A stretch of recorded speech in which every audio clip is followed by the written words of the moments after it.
नमस्कार, BVM news में आपका स्वागत है। मैं हूं ममता बघेल। चलिए बात करेंगे खबरों की। आज खबरों में सबसे पहले बात करेंगे बढ़ती हुई ठंड की। इस मौसम का सबसे भयंकर कोहरा सड़कों पर देखने को मिला, जब लोग पैदल नहीं चल पा रहे थे और गाड़ियां भी रेंग रेंग कर चल रही थी। सुबह 5:50 तक कोहरा नहीं था, लेकिन उसके बाद एकाएक कोहरा इतना बढ़ गया कि पूरी सड़क पर धुंध हो गई और ठिठुरन भी एकाएक बढ़ गई। दिखाई दे रहा नजारा फरीदाबाद में सुबह 6:45 का है, जहां सड़कों पर अंधेरा और धुंध नजर आ रही है। इस मौसम का ये भयंकर कोहरा पड़ा है, जिसमें विजिबिलिटी मानव खत्म हो रही है और गाड़ियां भी रेंग रेंग कर चल रही थी।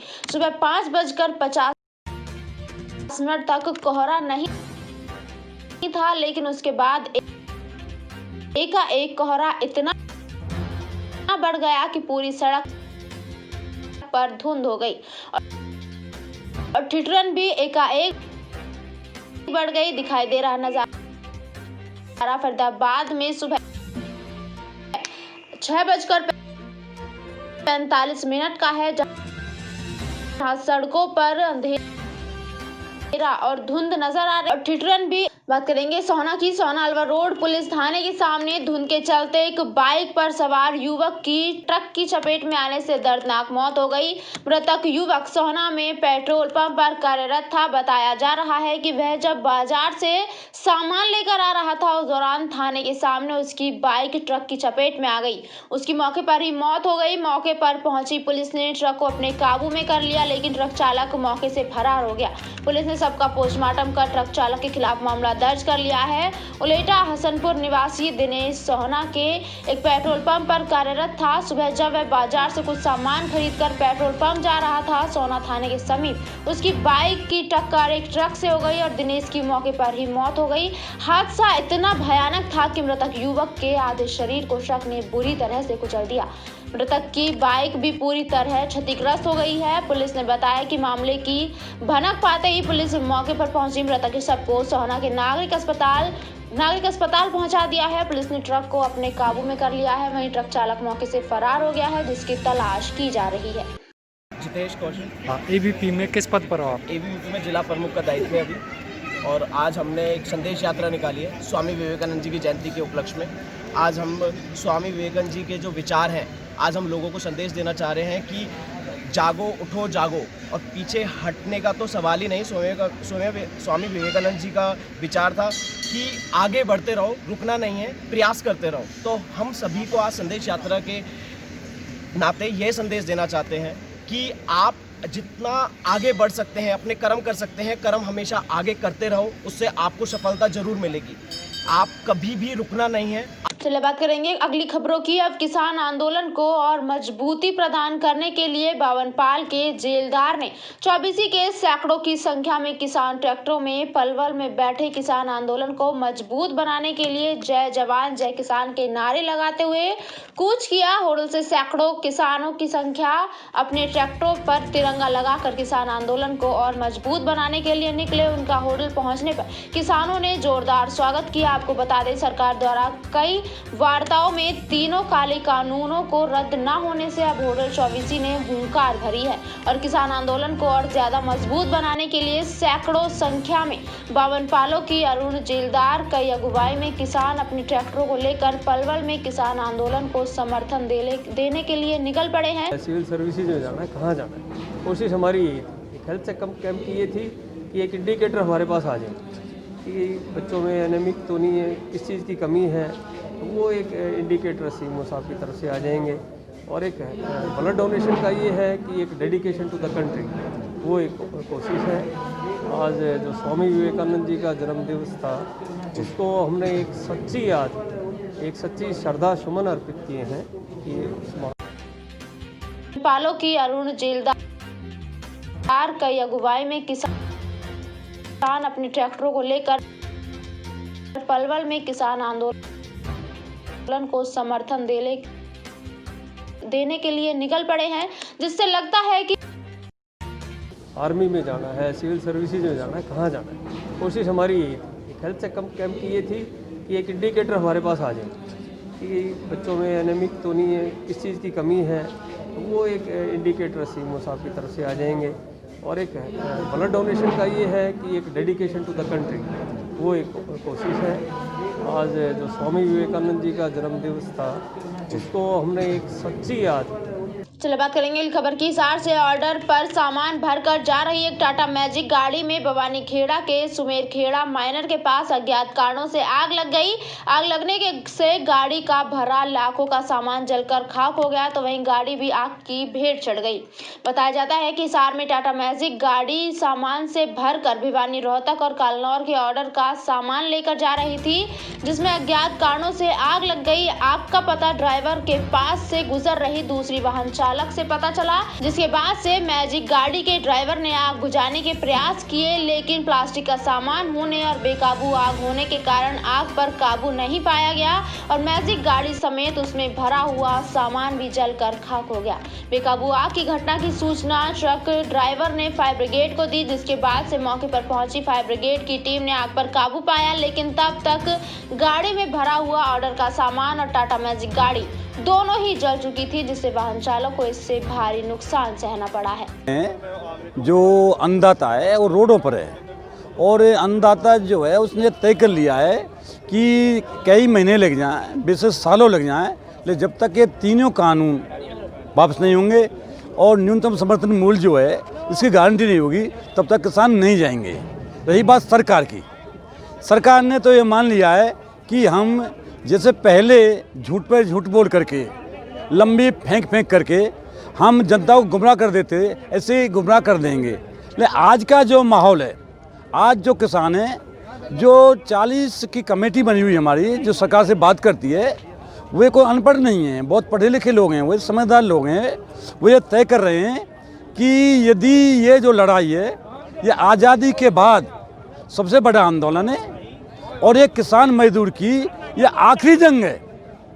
यदि हम इस जंग को हार गए तो समझे हम खत्म हो गए। इसलिए हम ये कह रहे हैं कि ये जो डेथ वारंट है हमारे, ये 3 कानून है। बात करेंगे भवानी खेड़ा की। भवानी खेड़ा क्षेत्र में आज भी किसानों ने तीनों कृषि कानूनों की प्रतियां जलाकर अपना रोष जताया। क्षेत्र के गांव कुंगड़ के चंदेरा चौक में अखिल भारतीय किसान सभा के तहसील प्रधान राजेश कामरेड की अध्यक्षता में किसानों ने एकत्रित होकर तीनों कानूनों की प्रतियां जलाई। इस मौके पर तहसील प्रधान राजेश कामरेड ने बताया कि कानूनों के विरोध में पूरे हरियाणा में 13 और 14 तारीख को 2 दिन तक किसान कृषि कानूनों की प्रतियां जलाकर लोहड़ी का त्योहार मनाएंगे। उनका कहना था कि आज किसान अपनी मांगों को लेकर दिल्ली में आंदोलन पर हैं, लेकिन सरकार प्रशासन उनकी कोई सुनवाई नहीं कर रहा है और न ही कृषि कानून लागू करने का फैसला वापस लिया जा रहा है, जिसका किसानों में भारी रोष है और किसानों ने फैसला लिया है कि वह इस बार लोहड़ी का पर्व कृषि कानूनों की प्रतियां जलाकर मनाएंगे, जिसमें पूरे हरियाणा में किसान इस बार 13 और 14 तारीख को 2 दिन किसानों की प्रतियां जला कानूनों का विरोध करेंगे। आंदोलन को लेकर उनका कहना था कि जब तक सरकार तीनों कृषि कानूनों का फैसला वापस नहीं लेगी, तब तक किसान आंदोलन से वापस नहीं हटेंगे। यह संघर्ष ऐसा ही जारी रहेगा। जो ये अलाप अभियान आप लोगों ने शुरू किया, पहले आप लोग कंबल बांट रहे, फिर रैन बसेरों के लिए, ये अलाप अभियान क्या है, ये किस तरह से चलेगा? जैसा कि जिला प्रशासन और जिला रेड क्रॉस सोसाइटी पलवल ने रैन बसेरों का प्रबंध किया हुआ है, उसके साथ साथ देखने में आया है मोस्टली लोग रैन बसेरे के साथ साथ जो बाहर रहते हैं उन्हें अलाव की आवश्यकता है, जिसकी लेट नाइट बस जानी है वो बाहर बैठा रहता है, तो उस प्रबंध को देख के भवानीखेड़ा में विभागीय अधिकारियों ने भवानीखेड़ा में फेरी लगाकर सामान बेचने वाले दुकानदारों को ग्राहक व लोन की राशि के भुगतान डिजिटल तरीके से करने की प्रशिक्षण दिया। प्रशिक्षण शिविर में फेरी लगाने वालों ने भाग लेकर डिजिटल पेमेंट करने के तरीके भी सिखाए। विभाग की SMID ज्योति पांचाल ने बताया कि आत्म रोजगार योजना के बारे में कैंप लगाकर भवानीखेड़ा के 195 स्ट्रीट वेंडर को डिजिटल पेमेंट के बारे में प्रशिक्षण दिया गया है, जिससे ग्राहक व लोन की पेमेंट डिजिटल तरीके से करने से होने वाले फायदों के बारे में भी विस्तार से जानकारी दी गई है।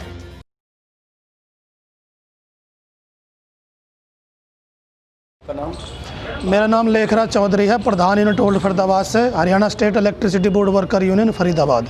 जो आप ये धरना प्रदर्शन कर रहे हैं किस विषय में कर रहे हैं? आज का जो हमारा ये धरना प्रदर्शन है, ये हमारा फरीदाबाद सर्कल के चारों डिवीज़नों पर है, जिसमें कि ओल्ड फरीदाबाद डिवीज़न के कार्यालय में आज सारे कर्मचारियों ने इकट्ठा होकर ऑनलाइन तबादला जो हमारी पॉलिसी है, जो निगम मैनेजमेंट ने जबरन कर्मचारियों के ऊपर थोपी है, इसके विरोध में आज हमारा ये प्रदर्शन है।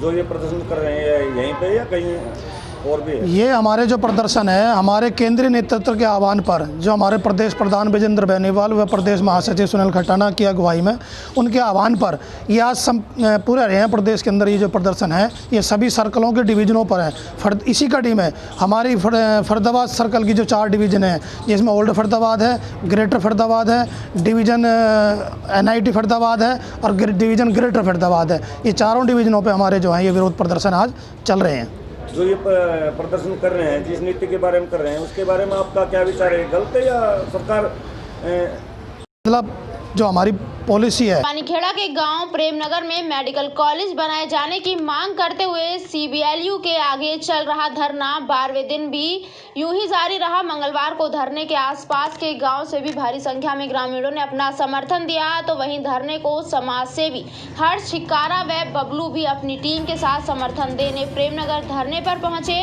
धरने पर बैठे लोगों ने कहा कि धरने को दोबारा शुरू किए भी 12 दिन बीत चुके हैं, लेकिन जिला प्रशासन व सरकार ने उनकी सुध नहीं ली है, जिसके चलते ग्रामीणों व क्षेत्रवासियों में रोष बना हुआ है। उन्होंने चेतावनी दी है कि भवानीखेड़ा क्षेत्र के साथ आसपास के ग्रामीणों के साथ मिलकर रोष स्वरूप जुलूस प्रदर्शन कर DC को ज्ञापन देंगे।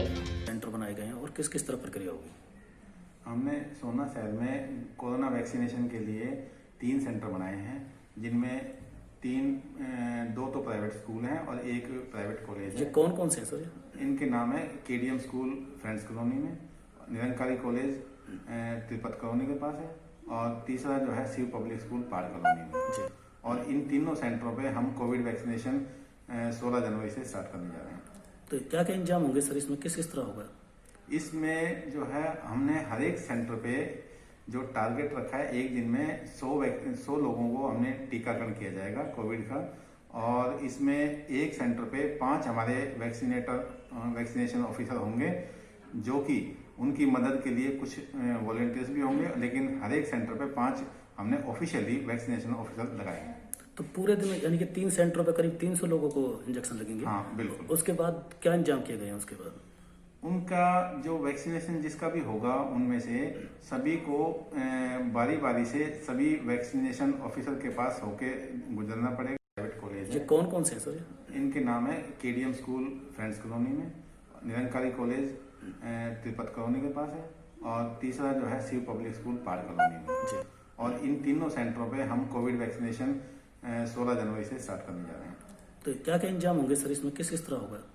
इसमें जो है हमने हर एक सेंटर पे जो टारगेट रखा है, एक दिन में 100 लोगों को हमने टीकाकरण किया जाएगा कोविड का, और इसमें एक सेंटर पे 5 हमारे वैक्सीनेशन ऑफिसर होंगे, जो कि उनकी मदद के लिए कुछ वॉलंटियर्स भी होंगे, लेकिन हर एक सेंटर पे 5 हमने ऑफिशियली वैक्सीनेशन ऑफिसर लगाए हैं।